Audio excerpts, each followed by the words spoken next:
konflik Mataram Kartasura hingga Surakarta Hadiningrat bagian kedua. Hohendoff segera masuk ke hadapan raja. Setelah bersalaman kemudian berkata, "Duh paduka sang raja, hamba memberitahu tuan kalau hamba menerima surat dari Eyang Kangjeng Tuan Jenderal. Intinya surat kalau diizinkan akan datang ke negeri tuan."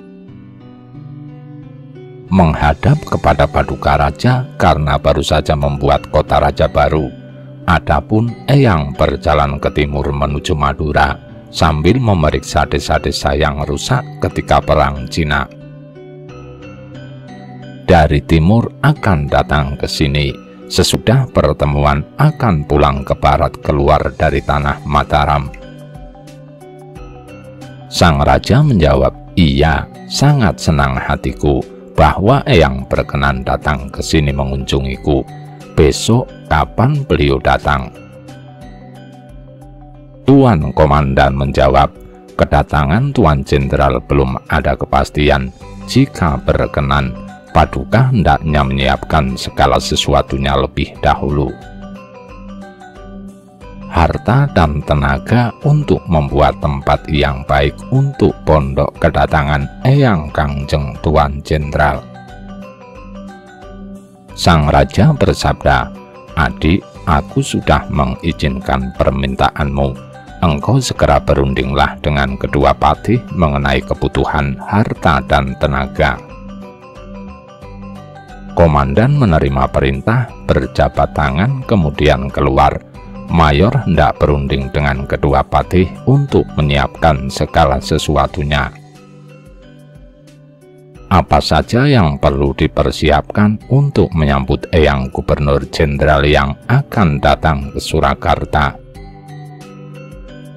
Sang patih keduanya ketika sudah diberitahu oleh Komandan Hohendoff memerintahkan bersiap siaga segala pekerjaan kepada para prajurit. Tak lama anggaran untuk itu segera turun dan bahan serta tenaga dapat disiapkan. Tampak Tuan Mayor selain seorang komandan militer juga seorang administratur yang cakap dan cekatan, tanggap dan penuh inisiatif. Hari itu segera dimulai pembuatan pondok. Tak dapat digambarkan perincian pembangunannya. Ketika sedang berlangsung pekerjaan mendadak terhenti oleh kedatangan Ki Gerbong, utusan Pangeran Arya Pancuran. Kedatangan Ki Gerbong membawa surat untuk Pangeran Mangkunegara, juga mengemban amanah dari Kangjeng Gubernur Jenderal agar memutus kehendak angkara Pangeran Mangkunegara yang memberontak. Diupayakan agar dibujuk-bujuk supaya selamat dan lestari, berbaiklah dengan kumpeni serta berbakti kepada raja. Tuan Hohendoff sudah menduga keinginan para penasehat di Jakarta. Utusan sudah disuruh melanjutkan perjalanan. Ki Gerbong segera berangkat ke markas Pangeran Mangkunegara. Tak diceritakan selama perjalanan, ketika sampai surat sudah diterima dibuka dengan penuh perasaan. Inilah isi surat itu. Surat yang dihias dengan segala puji keselamatan dari hati yang menderita, dari saudara tua yang selalu dirundung derita di Jakarta, bernama Pangeran Arya Pancuran. Dihaturkan kepada Adinda yang menjadi pegangan kecintaan hati, bergelar Pangeran Mangkunegara yang berbudi halus, bijaksana dan sabar penuh kebaikan. Sangat halus budi terpilih, jujur semua perilaku, berwibawa solah tingkah, gerak hati selalu menuju yang utama, tertanam dalam laku yang elok, sanggup merengkuh bawahan, hati laksana permata.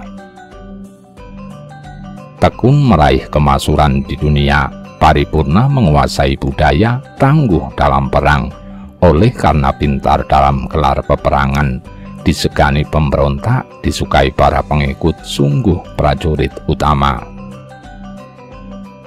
Setelah menyanjung-nyanjung Pangeran Mangkunegara dengan sangat berlebihan untuk mengambil hati sang adik, Pangeran Pancoran lalu menyatakan kehendaknya. Keluarnya surat ini adikku tujuan dari kecintaanku. Semoga engkau menghilangkan, duh adikku, ungkapan kemarahanmu, hilangkan rasa khawatirmu. Karena terlahir sebagai saudara tua, kakakmu ini akan melakukan hal yang berat, mengumbar kehendak hati, lancang dalam perkataan, bermaksud menyela-nyela ucapan untuk menunjukkan sesuatu yang baik. Bila tidak diterima, sungguh angan-angan yang punah seperti terkena kematian. Tidak ingin berpura-pura menyela-nyela dengan rayuan, sebagai kakak menahan-nahan apa kehendak saudara yang sudah sangat pintar, hanya menyarankan. Sebagai seorang perwira di medan laga, adikku, siapa yang mampu menandingi engkau adikku? Kalau hanya orang yang setara denganmu, sungguh sangat ketakutan dengan kekuatanmu, sungguh akhirnya tunduk bersimpuh. Namun praktiknya adikku, kalau lalai menuruti hati yang cacat, sungguh buruk kemenangan itu.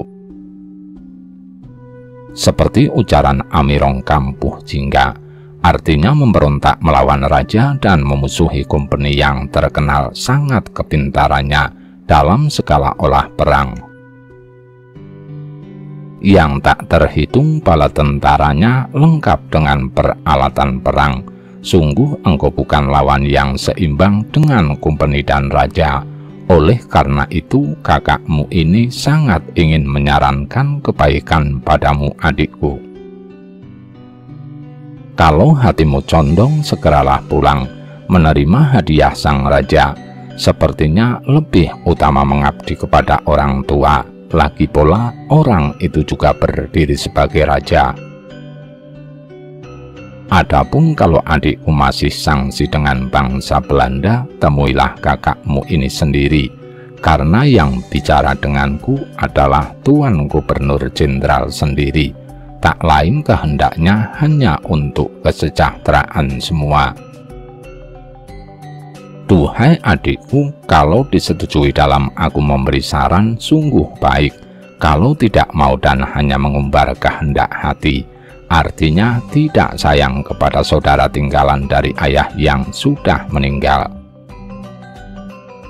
Dan kakakmu ini memberitahu mendiang ayahanda yang sudah di surga meninggalkan anak yang banyak, 5 orang, yang laki-laki 4, yang perempuan 1.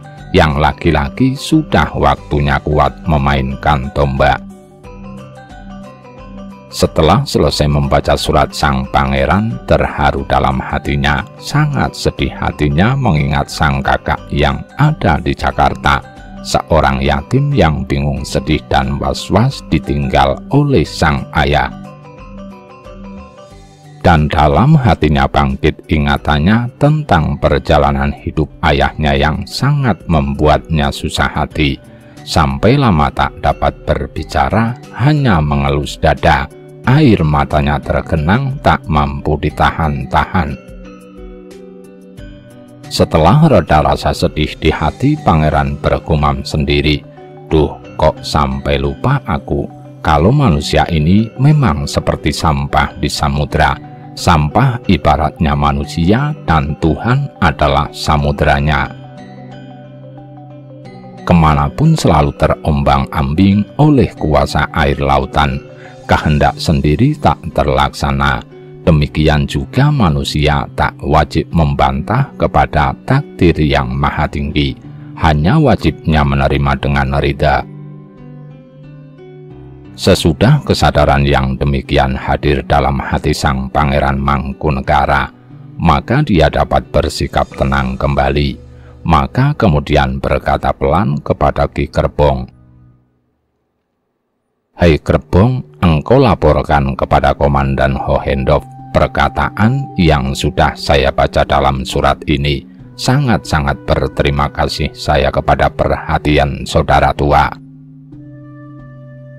Sebenarnya aku pun juga berpikir untuk kesejahteraan negeri. Tak sekalipun ada keinginan memamerkan kemampuan dengan melawan peraturan negara atau company yang kekuatannya besar.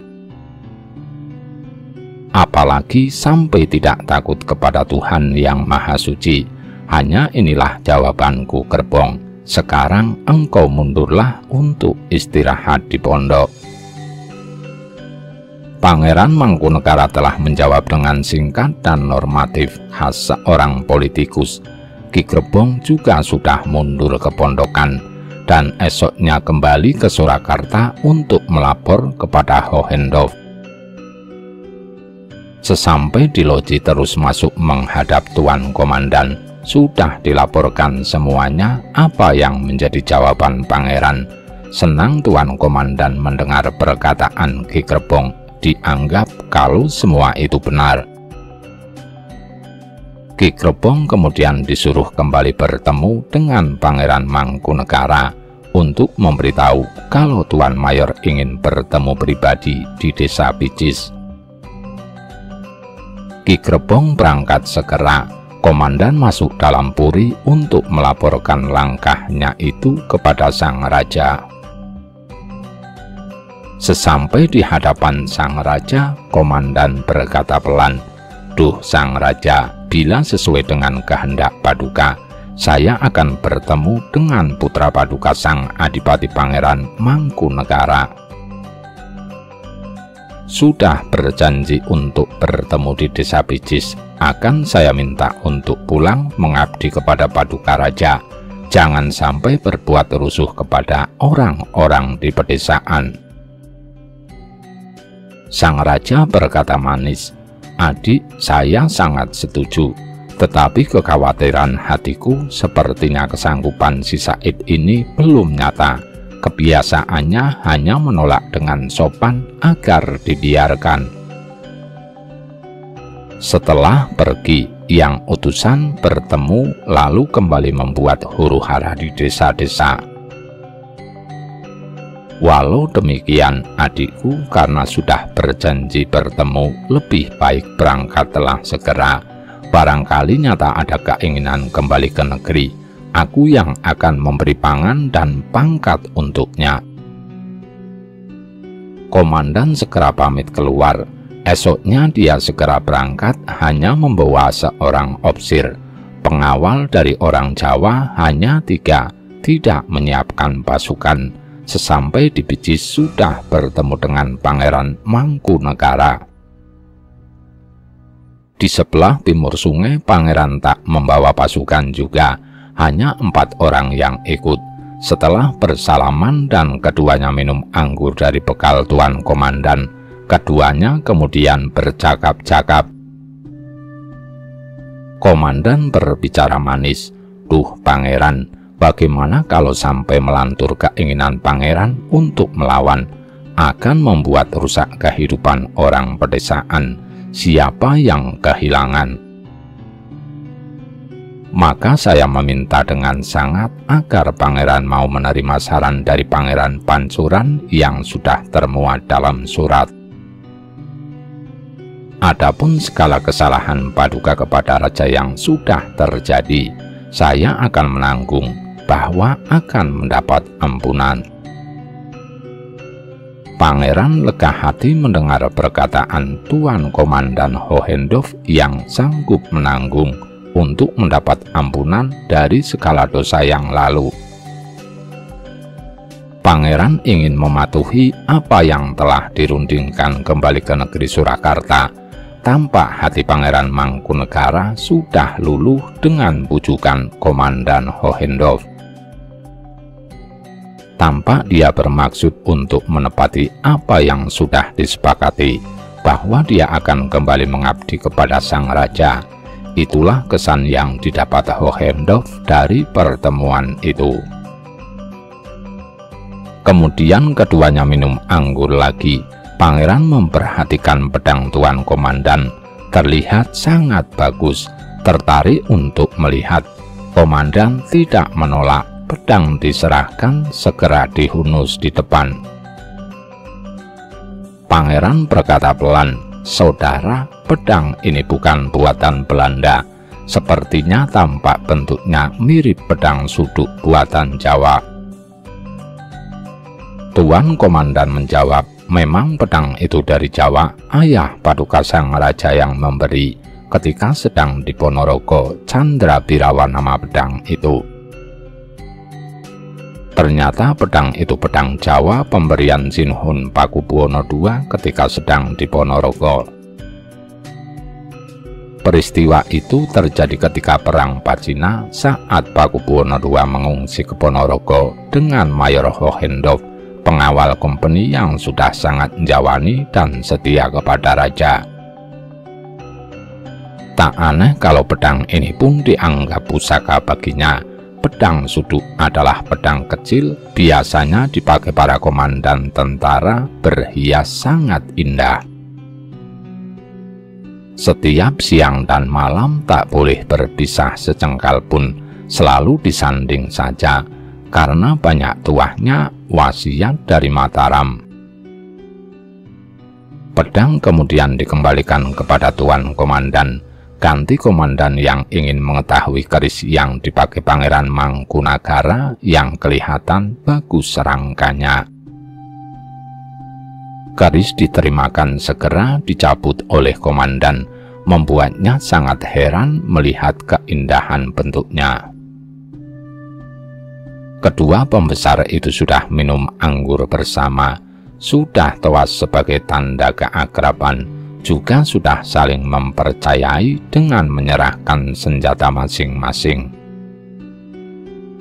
Apalagi yang menjadi mereka sangsi, tampaknya sudah tidak ada lagi keraguan pada masing-masing terhadap lawan bicaranya. Setelah keris disarungkan oleh Mayor Hohendorf kemudian diserahkan kepada pangeran, sudah puas keduanya berbicara, tuan komandan berpamitan akan memberitahu raja. Keduanya bersalaman dan segera berpisah. Tuan komandan menyeberang dari Bicis pulang ke Surakarta dengan membawa perasaan optimis. Pangeran kembali ke Panambangan. Namun dalam hatinya hanya bersikap menolak halus, tak hendak mematuhi tuan komandan apapun yang dikatakannya. Sesampai di negeri Surakarta, lalu memberitahu sang raja awal, tengah, sampai akhir dari pertemuan itu. Setelah beberapa saat dinanti kedatangannya, sang pangeran tak juga datang. Keadaannya memang tepat seperti yang sudah diramalkan sang raja. Pangeran tak kunjung datang untuk menepati janji. Karena itu hanyalah sangka krama, penolakan halus untuk berbasa-basi saja. Rupanya walau Hohendorf seorang perwira yang jawani, tetapi tak cukup cerdas untuk menangkap sasmita atau isyarat hati seseorang. Sementara itu, Pangeran Mangkunagara masih menggelar barisan, merebut dan menjarah desa-desa di Surakarta. Orang kecil heboh kebingungan, banyak desa menderita kerusakan. Terdengar dari kota tetapi tak dipedulikan, karena sedang mengejar pekerjaan lain yang lebih penting, yakni membuat pondok yang baik untuk markas jenderal serta memperindah bangunan lain. Karena negara akan kedatangan tamu gubernur jenderal, di lain pihak, Pangeran Mangkunagara dan saudaranya puas membuat kerusakan. Ganti yang diceritakan, hari ini sudah berganti tahun dari pindahnya sang raja dari negeri Kartasura ke Surakarta. Ada surat datang memberitahu hari tanggal yang pasti kedatangan gubernur jenderal.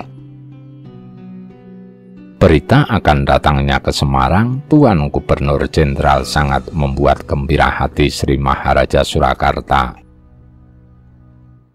Karena sejak zaman Mataram, Kartasura sampai negara berpindah ke Surakarta, Gubernur Jenderal di Batavia belum ada yang datang dan bertemu dengan sang raja. Hanya sekarang ini ada kejadian itu, maka Kangjeng Sri Maharaja sangat bersukacita. Yang mulia bahkan berencana menjemput sendiri ke Semarang sambil beranjang sana melihat pesisir utara tanah Jawa. Sang raja sudah memerintahkan kepada kedua patih dan tuan komandan. Sang patih sudah menyiapkan segala keperluan untuk perjalanan itu, dan juga memerintahkan kepada para bupati pesisir utara semuanya tentang akan datangnya sang raja dan sang gubernur jenderal ke negeri Semarang. Maka semua bupati pesisir utara disuruh untuk menghadap ke Semarang. Bupati dalam dan bupati luar beserta para punggawa yang setengah ikut ke Semarang dan yang setengah berjaga di keraton. Adapun para kerabat raja banyak yang berjaga di keraton, yang ikut ke Semarang hanya beberapa. Bupati mancanegara yang dekat dengan Surakarta berduyun-duyun ikut serta. Sang raja sudah menetapkan di hari dan tanggal serta bulan waktu sang raja akan berangkat bersama tuan komandan. Acara penyambutan kedatangan gubernur jenderal akan dibuat meriah untuk menunjukkan kebesaran kerajaan Surakarta. Mereka tak sadar akan datangnya malapetaka lain karena kedatangan sang gubernur jenderal yang mereka banggakan itu. Catatan kaki, eyang atau kaki adalah sebutan untuk gubernur jenderal di Batavia. Sedangkan untuk letnan gubernur yang menjabat gubernur Pantai Timur di Semarang dipanggil Bobo. Dan komandan Garnisum Kompeni di Kartasura kelak diganti dengan jabatan residen dipanggil saudara. Jadi kedudukan Raja Kartasura sebenarnya hanya setingkat residen.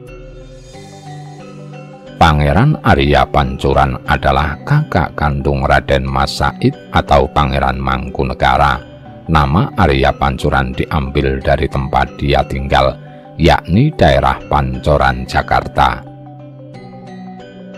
Namanya yang lain adalah Pangeran Tirta Kusuma, sedang nama kecilnya adalah Raden Mas Ngali.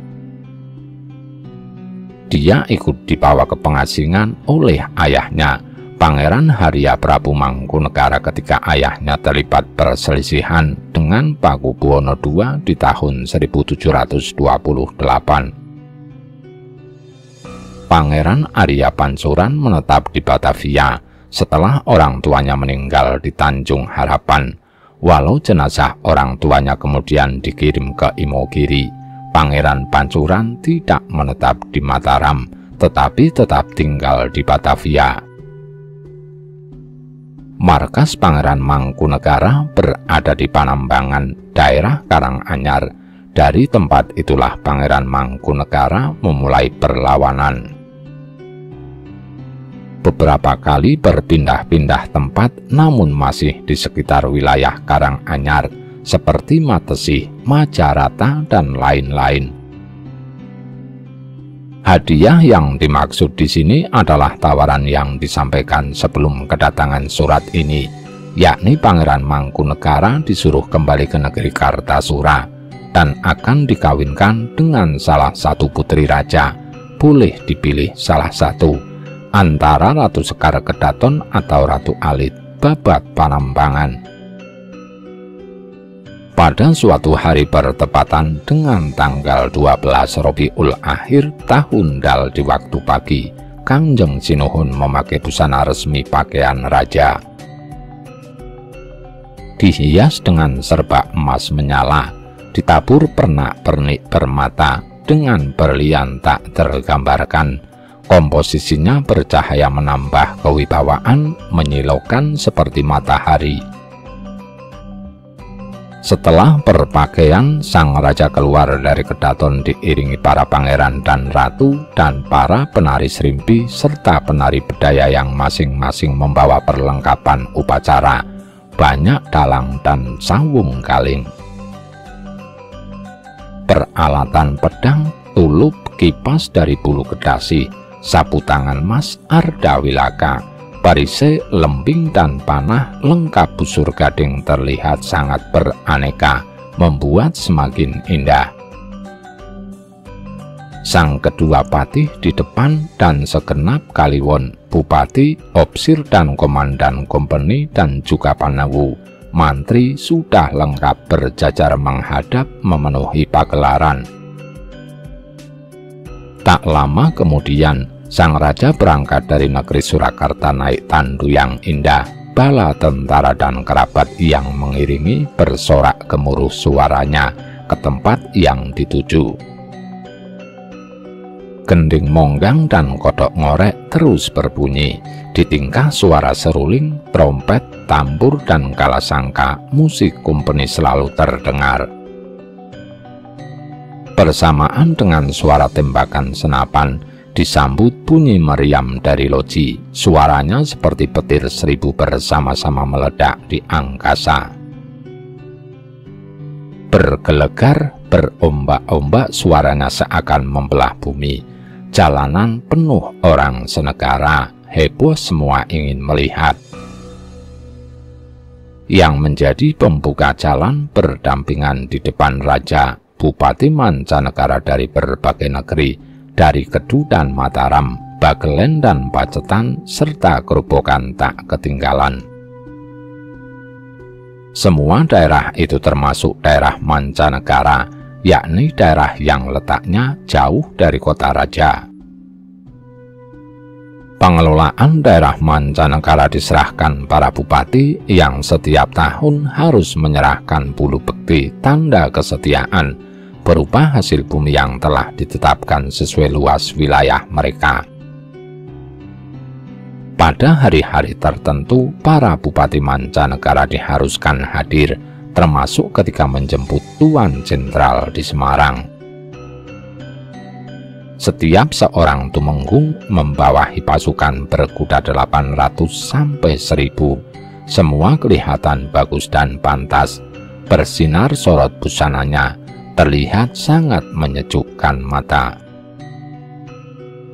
Di belakang para bupati mancanegara tadi ada rombongan abdi dalam dari dalam keraton, para bupati, Kaliwon, serta Panewu dan mantri yang bertugas sebagai pengurus keraton. Semua rombongan dalam keraton dipimpin kedua patih. Kemudian piranti upacara raja, banyak dalang, sawung kaleng, dan ardawalika. Tumbak bersulam mengabit dibawa oleh abdi perempuan, memakai pakaian serba merah. Adapun para kerabat raja mengabit di kiri kanan. Yang tidak jauh dari raja hanya Kangjeng Pangeran Mangkubumi dan Tuan Komandan. Mereka semua naik kuda, bersinar pakaian mereka menyala. Dilihat sangat indah, tampak semua tepat seperti yang dikehendaki sang raja. Tuan Komandan dan Pangeran memang tak boleh jauh dari sang raja. Di belakang lagi bersambung para bupati mancanegara di Madiun dan Caruban, Blora, Ngawi, Purwodadi, Kemagetan, Jagaraga, dan juga tak ketinggalan dari Rajek Wesi. Inilah barisan bupati mancanegara dari Bangwetan atau bagian timur negara Surakarta. Sedangkan yang di depan tadi adalah bupati mancanegara dari Bangkilen, sebelah barat Surakarta. Mereka juga diiringi dengan peralatan upacara dan segenap para prajurit. Semua bagus pakaiannya, tidak ada yang mengecewakan. Makmur para bupati itu, mereka naik kuda dipayungi payung besar. Dengan umbul-umbul dan payung besar tanda keagungan, benderanya berwarna-warni, hijau, biru, oranye, hitam, merah, putih, kuning. Setiap satu bupati warna benderanya berbeda. Tidak ada putusnya. Segenap bala yang berjalan, bala tentara yang memakai kuda ada 20.000, malah lebih. Tak bisa dihitung bilangan semua kawula yang berjalan darat. Merah semua pakaiannya, para bala tentara dan kaula yang menjadi pembesar barisan serba bagus beraneka warna. Dari jauh tampak seperti gunung terbakar. Di setiap desa yang besar yang dilewati rombongan diadakan tabuhan gending cara balen yang riuh dengan gamelan bersuara merdu, dihias dengan bendera dan umbul-umbul, diberi gapura dengan aneka bunga yang indah. Para bala tentara kompak tanpa putus memenuhi jalan-jalan, tumpah ke lapangan. Bertambah-tambah orang melihat, orang pedesaan puluhan ribu berbondong-bondong yang datang. Oleh karenanya di setiap lapangan desa, hutan, jurang dan sungai dan tebing-tebing di sepanjang jalan yang dilewati sang raja berimpitan sesak penuh oleh orang, baik tua muda atau lagi perempuan. Perinciannya tak diceritakan, hiasan yang dipasang di sepanjang jalan, kedatangan sang raja dan barisan besar pengiringnya seperti raja permata dunia yang menguasai jagat. Perlahan-lahan datangnya sang raja seperti hendak membuat senang para rakyat yang dilewati, agar jangan menderita, agar suka hati para rakyatnya, dihibur dengan aneka hiburan selama 3 hari 3 malam di perjalanan. Alkisah setelah kedatangan di Lampor, sang raja disambut barisan tentara Belanda. Semua memakai kuda, 200 pasukan Dragonder Komander negeri Semarang. Dragonder atau Dragonder adalah pasukan berkuda ringan atau jarak dekat. Tuan Teling namanya yang memimpin barisan pembesar orang Belanda. Yang mengangkat dari tandu sang raja adalah para bupati pesisir lengkap, menyambut bersama dengan kumpeni. Tuan Komander sudah menunduk berjabat tangan dengan sang raja, segera meneruskan perjalanan ke Loji Semarang. Semakin bertambah barisan dengan adanya pengawalan pasukan kumpeni dari Semarang. Sesampainya di wilayah negeri, semakin besar sang raja dihormati. Kumpeni dan para tumenggung penghormatannya berlebih. Kodok ngorek berbunyi terus, gamelan berbunyi merdu, tambur, trompet dan musik, kendang seruling berbunyi bersamaan. Barisan kumpeni menyertai dengan bunyi tembakan dari berbagai senjata. Meriam besar menggelegar, bergetar menggetarkan, seakan membelah 3 dunia, menggebor air samudra. Orang-orang berebut melihat, orang Belanda, orang Cina dan orang Jawa, orang Arab, orang Keling dan orang Benggala, encik koja melengkapi, seperti butir padi yang diputar, heboh seluruh negeri. Laki perempuan berdesakan penuh, saling dorong berdesakan. Di sepanjang pinggir jalan mengapit, tak sabar ingin segera melihat rupa wajah sang raja. Orang menjadi sangat ingin melihat, tak memikirkan anak istri, berebut tempat berdesakan. Laki perempuan menjadi satu, banyak anak kecil dan perawan terjepit terdesak-desak. Ada yang terdiam terpaku melihat cahaya sang raja yang seperti rembulan, melihat para pengiring yang rata-rata rupawan, pintar berhias berdandan, memperindah penampilan. Keindahannya berlapis bertumpuk oleh hiasan serba elok. Keindahan busana terpancar dari manik-manik permata dan kilo zamrud seperti redup sinar bulan. Maka banyak gadis cantik yang memperhatikan dengan mencondongkan tubuh kepada yang ingin dilihat dengan kerling mata menggoda. Pakaian sampai lepas tampak oleh yang ingin melihat. Ada yang termangu-mangu seperti tertegun melihat payudara yang seperti kelapa gading, terdesak dan terjepit, betisnya terbuka kainnya, tersingkap tak terpikirkan.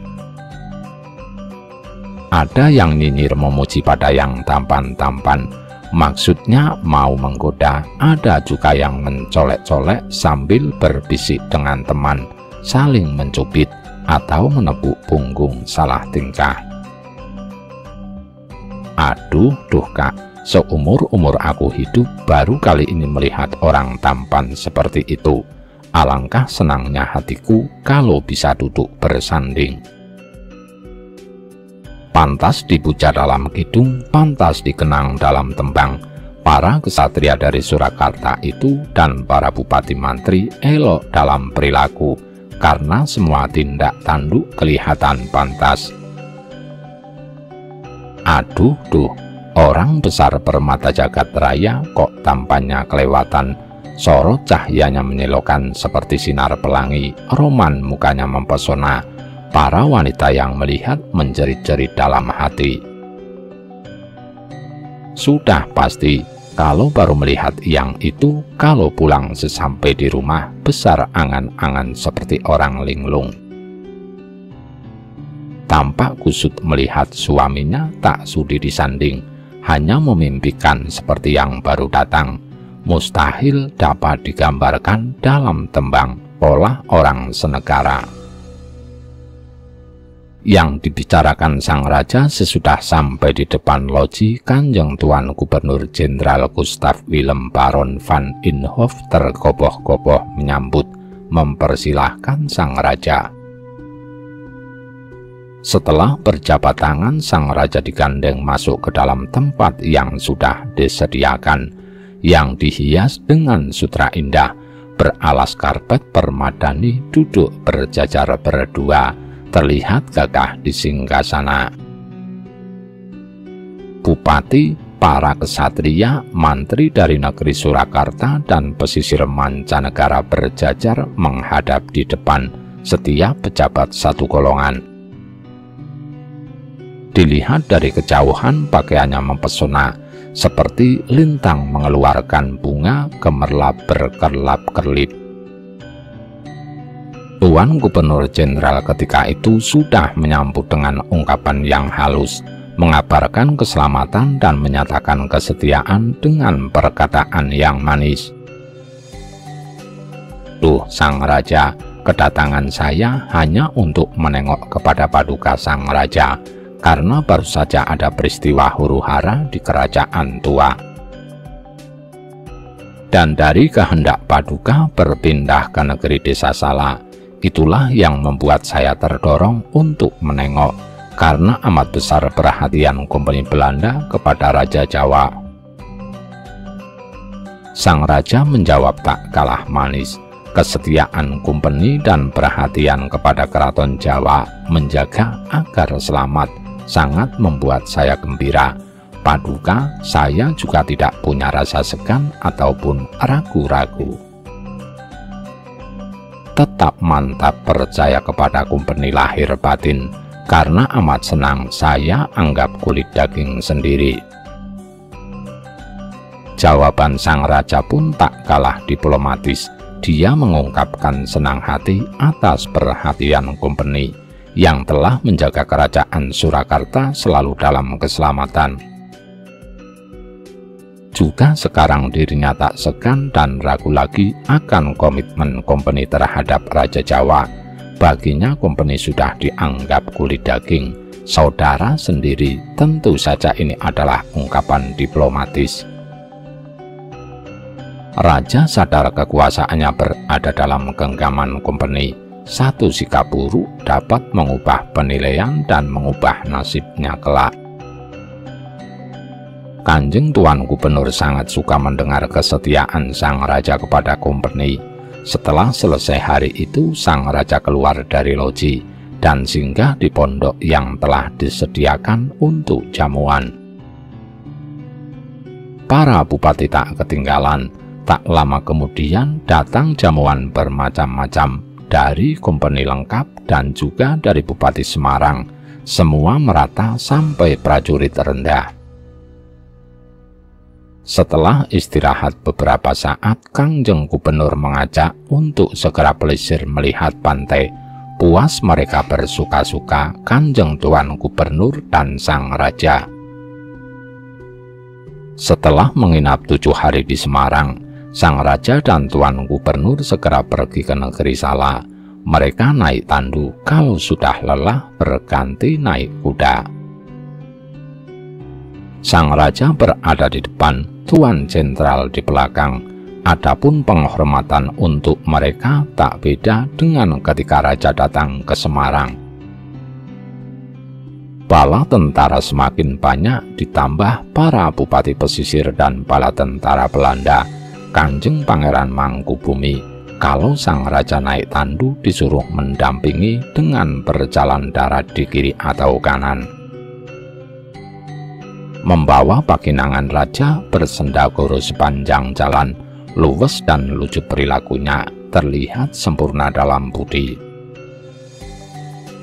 Takut berbicara buruk, awas terhadap rasa malu, tak menyombongkan ilmu, tuntas dalam aturan, teliti pada kewaspadaan, tak bersikap galak, ramah mukanya. Itulah Pangeran Mangkubumi, walau sudah dikenal sebagai bangsawan yang pintar dan menguasai berbagai aturan, tetapi bukan orang yang sombong.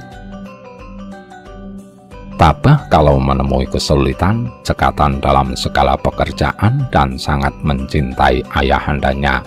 Sang pangeran tidak boleh jauh, semakin lamban dalam perjalanan, 5 hari di jalan.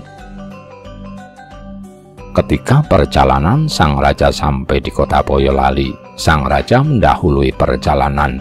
Hari Ahad tanggal ke-27 tunggal bulan sampai di Surakarta. Tuan komandan tak ketinggalan ikut mengiringi sang raja. Setelah sampai di Kedaton, komandan segera undur diri merakit pemondokan. Dalam loji dihias indah sebagai tempat menginap Gubernur Jenderal.